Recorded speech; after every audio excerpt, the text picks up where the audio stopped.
Jirongo akona driver na Jirongo akona bodyguard. Jirongo hakukufa kwa ajali. Mbona hiyo Jirongo haina witness hata mmoja?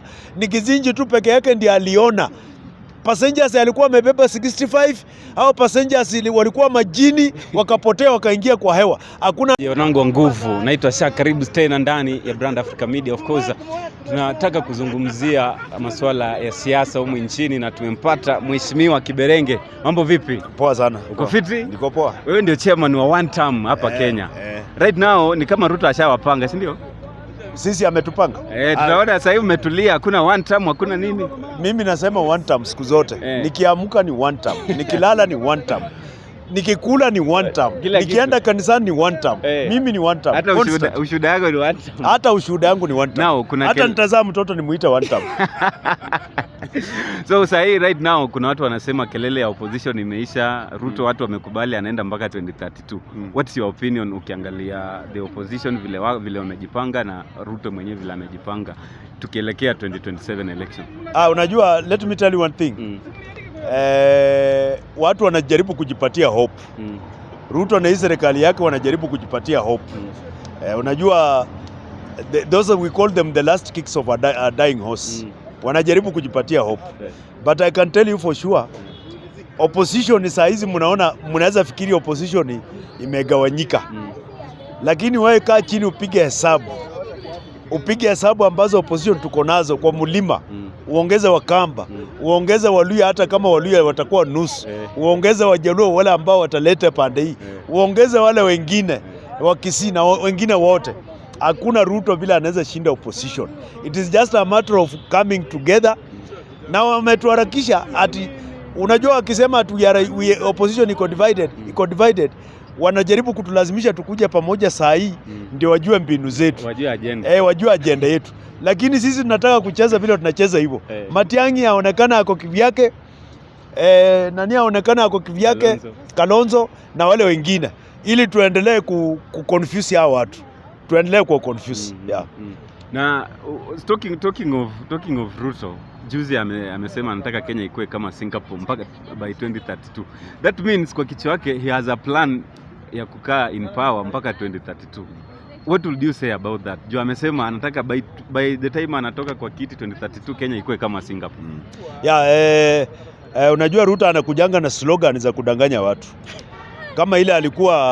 Kama ile alikuja nayo ya bottom up. Sasa bottom up ameiweka kando. Alidanganya mama mboga, akadanganya mtu ya mkokoteni, akadanganya mtu ya bodaboda, akawadanganya. Sasa hajatimiza hiyo hajatimiza bottom up. Hajatimiza bottom up, ameiwacha. Sasa amekuja na slogan nyingine ya 2027, Singapore, Singapore. Anatembea akisema Singapore, Singapore, Singapore.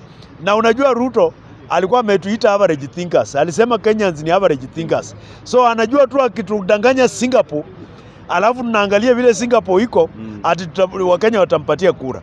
Mimi nataka kuambia Ruto kwamba hawa Kenya saa hizi sio wajinga kama wa 2022 wale ulidanganya na bottom up. Alitudanganya dynasty vs hasala. Saa hizi anakula na dynasty. Anakula na dynasty. Anakula na Gideoni, anakula na Uhuru, amerudisha madynasty. Sasa anadanganya Singapore. Ruto hawezi fanya Kenya ikuwe Singapore. He cannot make Kenya ikuwe Singapore. Ruto kama anaweza fanya Kenya ikuwe Singapore, wacha anze na hii city ya Nairobi. Apambe hii city ifikie ile ya Kigali. Wacha Singapore. Ifikie ile ya Rwanda, hii city tu. Ifikie ile ya Rwanda ndio tujue Ruto anaweza fanya Kenya ikuwe Singapore. Ikiwa hatujafikia South Africa, South Africa ndio inaongoza kwa GDP hapa Afrika. South Africa ndio inaongoza kwa GDP. GDP yao iko 400 billion US dollars.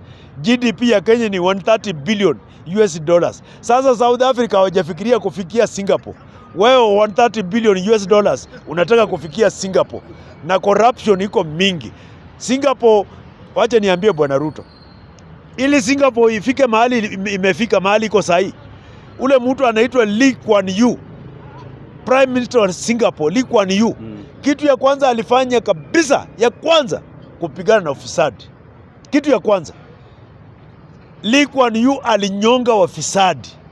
Kitu ya pili Lee Kuan Yew alifanya meritocracy na qualification.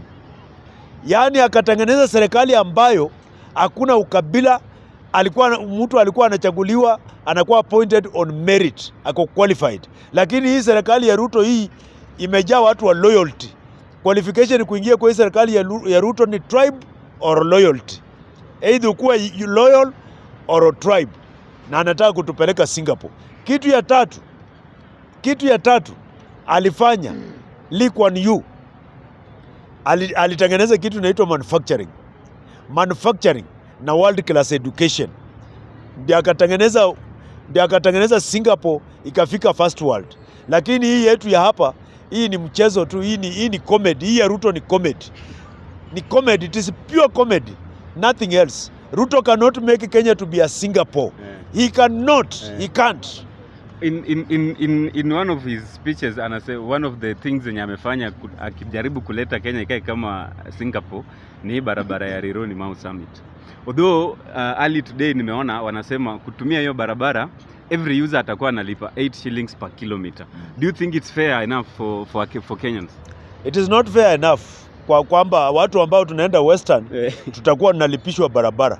Na Thika Super Highway hapa hatujawahi kuona watu wa mlima wakilipishwa Thika Super Highway 8 shillings per kilometer or 5 shillings per kilometer. Lakini sisi watu wa Western, Ruto anajenga barabara ambayo wata-own, wafanyie hiyo barabara biashara, tuwe tunalipa 8 shillings per kilometer. Na ukiangalia 8 shillings per kilometer, hiyo pesa ule mtu mwenye gari ataitransfer hiyo cost kwa mimi passenger. Kwa sababu so fare itaenda wapi? Juu. Fare itaenda juu. Barabara itakuwa mzuri na fare imepanda juu. Kitu ya pili mimi nataka niseme, huwezi jenga Rironi Mau Summit dual carriageway alafu tuambie unataka kufanya Kenya kwa kama Singapore. Oxfam wametoa ripoti, wamesema 17 million Kenyans cannot afford a meal in a day. 17 million. Lee Kuan Yew, Prime Minister wa Singapore, alishibisha watu wa Singapore wakashiba kwanza. Alipoona wameshiba, akasema sasa naweza kuwatengenezea nini? Barabara. Naweza kuwatengenezea vitu zingine. Lakini Ruto, watu bado wanalala njaa Kenya. Unaota kupeleka Kenya kuwa Singapore. Lee Kuan Yew alianza na njaa, aka make sure watu wa Singapore wameshiba. Kuangalia akaona wameshiba, wako na afya mzuri. Ndio akafanya Singapore ikakuwa first world country. Akachukua mikakati ya kufanya Singapore ikuwe first world country. Lakini Ruto ni kama ule daktari ambaye anaingia kwa theater kufanyia mgonjwa upasuaji. Mgonjwa anahitaji maji, anahitaji damu kwanza. Ruto anasema hapana, hakuna haja ya maji na damu. Huyu mtu weka hapa nipasue. So hiyo ndio kitu Ruto anafanya. Ruto cannot make Kenya to be a Singapore. Ruto, hata umbadilishe Ruto, ubadilishe jina yake umuite Yesu. That is not the person who can make Kenya to be a Singapore. He cannot. Asante. Tukimalizia, there is a video of you online ina circulate sana. Yes. Umesema kifo ya Jirongo sio ya kawaida. It was not a normal accident. Yes. What is making you to think like that from that perspective? Mimi nimesema accident ya Jirongo, it is not a normal accident. Na nimesema there is foul play. And I want to repeat it. That is not a normal accident, there is foul play. Why? There is foul play because if you look at the scene of accident, only one person witnessed the accident. Mtu mmoja tu katika hii dunia yote ndiye ameshuhudia hiyo ajali. Anajiita Kizinji, driver. Hakuna mtu mwingine, hata motorist. Jana nimeona hizi coach imefanya accident. Hizi coach. Tumeona waandishi wa habari wanahoji watu hospitalini. Watu wanasema ilikuwa hivi, ikakuwa hivi. Tumeona waandishi wa habari wanahoji watu kwa accident scene. Mbona hii ya Jirongo haina witness hata mmoja? Ni Kizinji tu peke yake ndiye aliona. Passengers alikuwa amebeba 65 au passengers walikuwa majini wakapotea wakaingia kwa hewa. Hakuna hata passenger mmoja amefika kule Busia anasema yenyewe nilikuwa kwa hiyo basi na ilifanyika hivyo. Tuligongana yenyewe. Hakuna hata mmoja. Kitu ya pili, Jirongo alikuwa hapa Karen Oasis. Tunaambiwa alikuwa Karen Oasis. Akatoka saa 5 ya usiku akasema naenda kwa nyumba. Hata akapiga simu kwa nyumba akasema nakuja, wakaandaa sapa wakaweka kwa meza.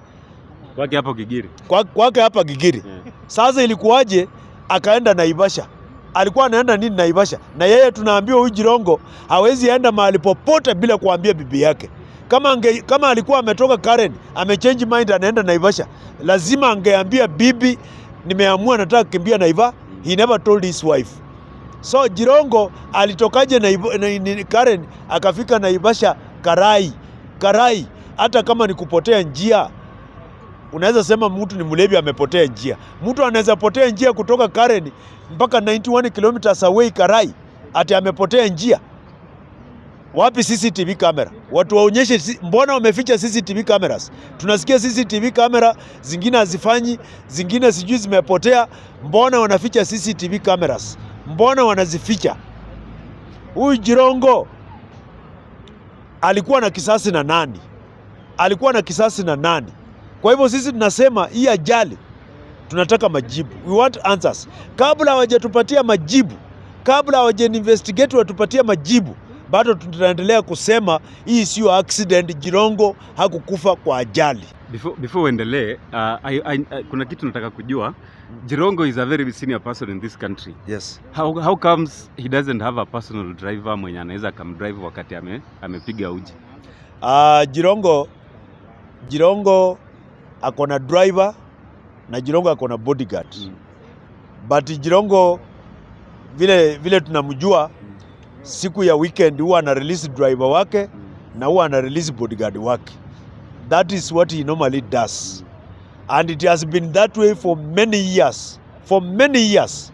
Kitu ya pili, Jirongo alipokuwa pale Karen mahali alikuwa hakukunywa pombe hapo. He never drank hakukunywa pombe yote hapo. Mahali walikuwa na Wetangula, Jirongo hakukunywa pombe yote. Kitu ingine, Jirongo tunasemekana alikuwa ameingia kwa nyumba saa 1, mtu akamuita, akampigia simu, ndio alitoka kwa nyumba akaenda Karen. Huyu mtu mwenye alimpigia simu atoke kwa nyumba alikuwa nani? How did Jirongo find himself in Naivasha? Unajua, there are a lot of gaps. Kama kuna watu ambao walifanya hiyo kitu, if it is an assassination, then the killers failed to make a script that can convince people that this is an accident. We shall consider it an accident if our questions are answered. Mpaka tupate majibu ya maswali yetu. We shall continue talking until they give us answers to the questions we are asking. Asante. Thank you. Thank you so much. Asante. Kiberenge.